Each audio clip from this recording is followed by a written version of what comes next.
Tunjukkan aku jalan lurusmu untuk menggapai surgamu. Terangiku dalam setiap langkah hidupku, karena ku tahu hanya Kau Tuhanku.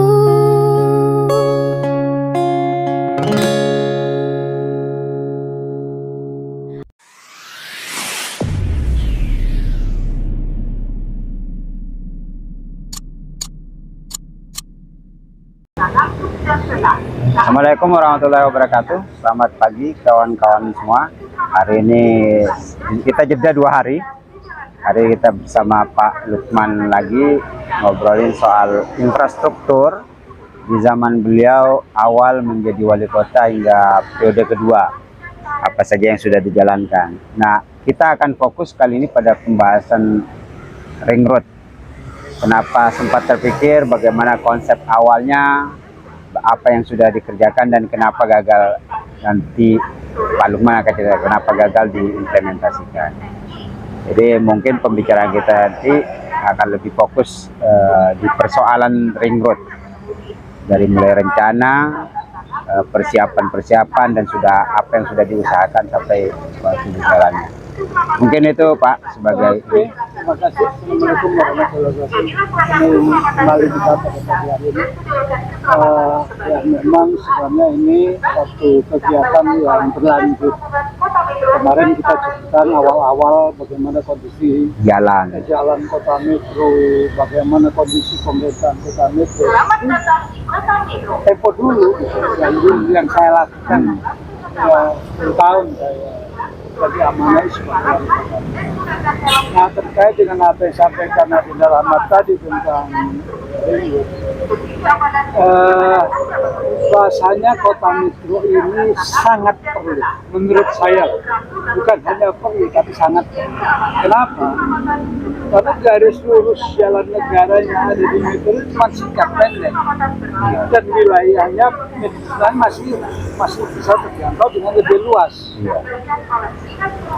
Dan wilayah yang pendek di pusat kota, di tengah satu pertumbuhan kota yang berkembang terus, itu tentunya kalau tidak terpikirkan oleh pemangku kepentingan untuk membuat ring road, itu pasti akan terjadi suatu saat potensi kemacetan ya.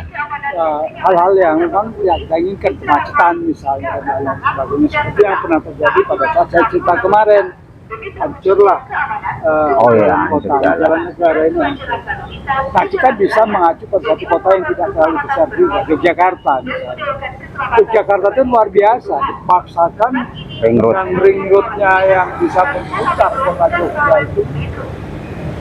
itu sampai kapanpun itu akan teratasi kelancaran transportasi antar lintas kota dan provinsi itu teratasi. Nah, itu yang saya acu pada saat itu. Saya berbicara dengan teman-teman dinas terkait, berpikir, dan kita sudah mencoba mengevaluasi bagaimana kemungkinan di kota itu yang bisa kita lakukan, itu kita rencanakan untuk membuat ring road diperputar. Misalkan saja satu contoh, masuk kota metro dari Bandar Lampung, dari arah Trimur ke Semaringin itu kita bisa perputar ke kiri, nanti tebus-tebus sudah di masuk wilayah Lampung Timur, misalkan Warung Macan. Nah, misalnya itu tidak mengatasi kepadatan kota. Kita berpikir 10-20 tahun ke depan, dan kemudian untuk keluarnya kita dari arah sana. Nah, dari 38 itu kita bisa masuk wilayah itu ke kiri juga, langsung ketemu di Timur perbatasan lampu merah Ganjarago. Bukan lampu merah, masih tunggu perbatasan itu. Yang mau masuk ke SMA 2. Nah, konsep itu sudah dibuat oleh Bapeda dan PU kita pada saat itu sudah. Bahkan dengan satu upaya kami pada saat itu, kami sudah menghubungi Kementerian PU dan sebagainya sampai ke Bappenas sudah mencoba untuk menyampaikan konsep-konsep tentang itu. Jadi jalan alternatif milik negara sebenarnya, jalan negara. Ya, jadi kita bukan kewenangan kota, Bukan dibebankan ke APBD juga. memerlukan anggaran yang cukup besar, tidak cukup dengan APBD kita. Provinsi pun saya sudah sampaikan itu. Satu lintas selatan itu sudah saya sampaikan kemarin, yang bisa menyatukan metro ini dengan Bandar Lampung lewat Metro Kiba. Nah, itu jadi akan jadi jalinan satu kota yang bersambung ke sana. Jadi kota metropolitan bahkan disampaikan oleh Pak Dirjen pada saat itu. Gitu. Nah, untuk penanganan di kota sendiri dengan ring road, jadi bisa berputar jalan di kota ini. Kenapa penting? Ya karena wilayah kota kita ini kan kecil. Yang mau tidak mau, suka tidak suka pasti akan kedepannya itu akan padat semakin padat. Oleh fungsi lahan akan sangat terjadi. Sedangkan kita di sebelah sana itu sudah kita garis pada saat itu dan sudah hampir dimulai karena seiringan dengan tim pusat yang hadir pada saat itu, DPR RI yang menjadinya hadir pada saat itu sampai ke kawasan lintas utara itu saya tim itu siapkan Poro dari Banjarsari dari tikungan bundaran itu sudah kita perlebar sampai ke perbatasan Lampung Timur, sudah lebar jalannya. Itu betul-betul adalah partisipasi daripada masyarakat Yang lewat depan kampus Ma'arif itu ya? Iya, lewat kampus Ma'arif itu udah besar semua dan kecamatan Metro Utara itu udah besar semua. Jadi betul-betul kita sudah punya modal dasar. Itu yang disyaratkan oleh Kementerian PU pada saat itu. Dan kalau yang jalur keluar kita misalkan nanti kendaraan transportasi lintas provinsi itu ada jalan akses pengairan itu yang kita sudah izin pada Balai Besar Pengairan di Jakarta itu minta izin bahwa kita lebarkan dengan nanti mungkin kita berharap masyarakat berpartisipasi. Ada pembebasan Lahan di situ kiri kanannya itu. Nah itu sudah kita rintis pada tahun 2000. Kalau di sana udah ngebentuk sebenarnya. Sudah, sana sudah ngebentuk, tinggal nanti keluarnya, tapi kan bertahap. Saya pikir itu mulai dari 2011 sudah kita konsep sudah matang. Rasanya kalau mau membuka konsep yang ada di Bapeda, yang ada di Dinas PU pada saat itu, mungkin masih akan terbuka. Nah, itu sudah matang sekali. Tim dari kementerian sudah turun. Bahkan DPR RI, komisi yang membidanginya sudah turun. Apalagi pada saat itu ada di antara DPR RI dapil yang dari Lampung itu, calon dari Lampung itu memang ngincer pengen juga jadi wali kota metro ini, Ustadz Abdul Hakim waktu itu. Dia mendukung sekali konsep. Jadi sudah hampir matang dengan jaringannya dia sudah gerakkan itu. Jadi tinggal implementasi.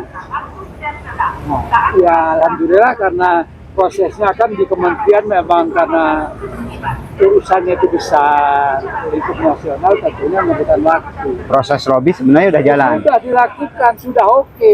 Lobby itu sudah turun tem gitu dan sudah dinyatakan layak. Jadi bagus. Jadi caranya akan didukung. Sampai bahkan kawasan Damraman itu sudah juga akan ditangani pada saat itu. Sudah akan ditangani. Sekalian dengan Ring road itu jadi kawasan wisata Damraman. Tapi ya terhenti. Kenapa tadi ada pertanyaan? Kenapa sih kok nggak jadi? Kenapa sih kok nggak jadi? Itu satu ekses politik. Nah inilah yang saya sampaikan. Ternyata politik itu ya kalau kita artikan negatif sudah mempengaruhi hal-hal kepentingan masyarakat yang lebih besar.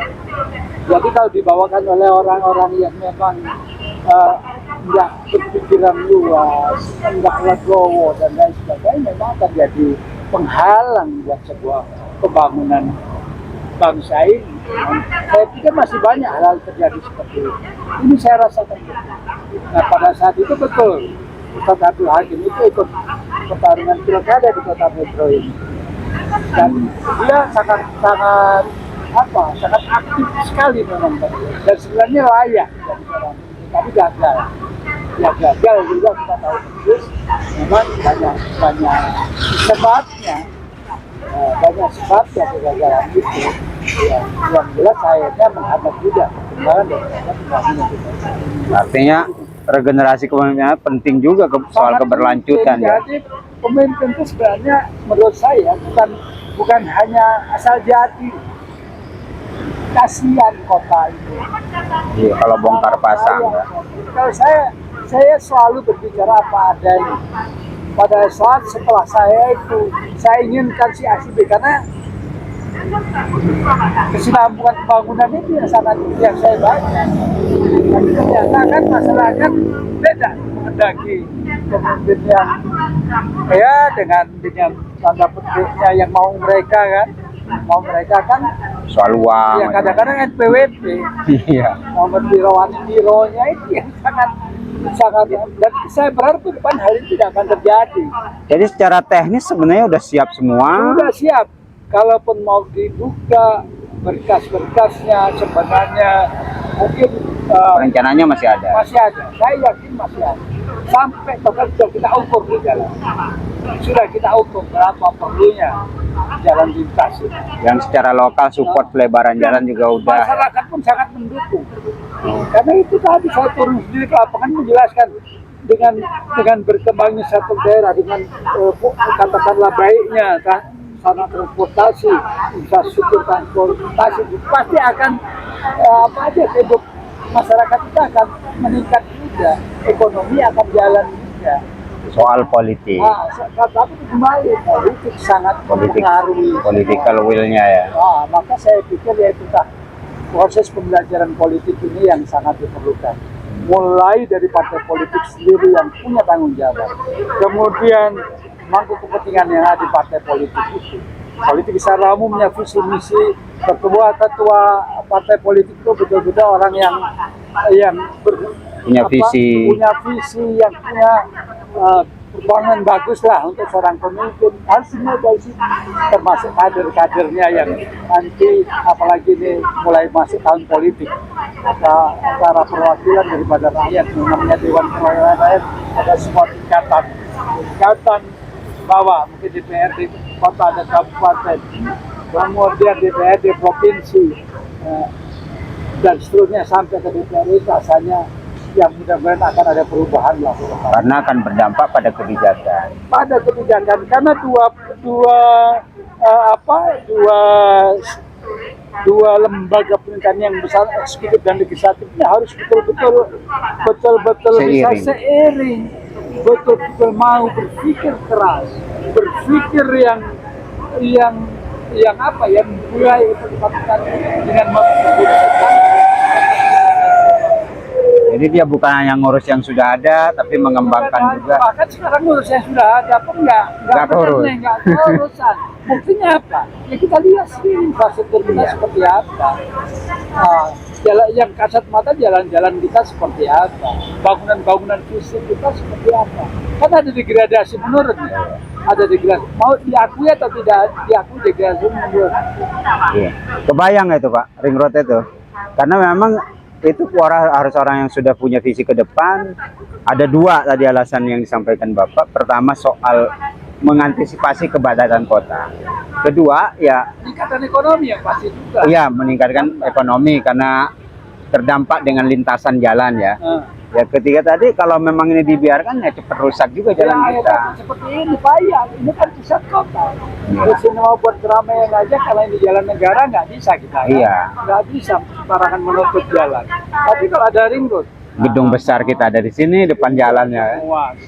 Artinya memang komitmen para pemangku kepentingan pemerintah ini memang sangat kita benar. Nah, saya sebagai orang tua, sebagai orang yang sedikit banyak punya pengalaman di kota ini, berharap yuk kita kelola, yuk kita manage kota kita yang sudah baik ini menjadi lebih baik. Kita malu dengan pendahulu kita bagaimana dulu zaman kolonisasi menciptakan kota kita yang dengan tata kota yang Ya, perencanaan. masa kita nggak bisa jaga. Jadi betul-betul lah rasanya kita memerlukan satu langkah yang lebih baik lagi oleh pemangku kepentingan, oleh pemerintah, oleh eksekutif dan legislatif. Kalau bisa bicara pemerintah, tidak akan mungkin bisa bicara eksekutif sendiri. Harus bicara legislatif, harus betul-betul ditangani dengan baik.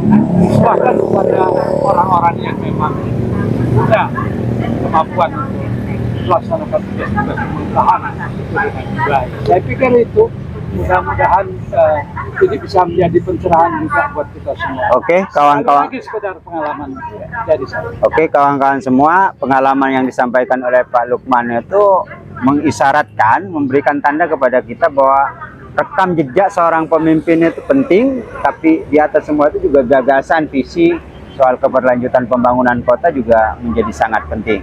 Saya pikir ini jadi pelajaran penting buat kita semua. Billahi taufiq wal hidayah. Wassalamualaikum warahmatullahi wabarakatuh. Salam payung. Berapa menit?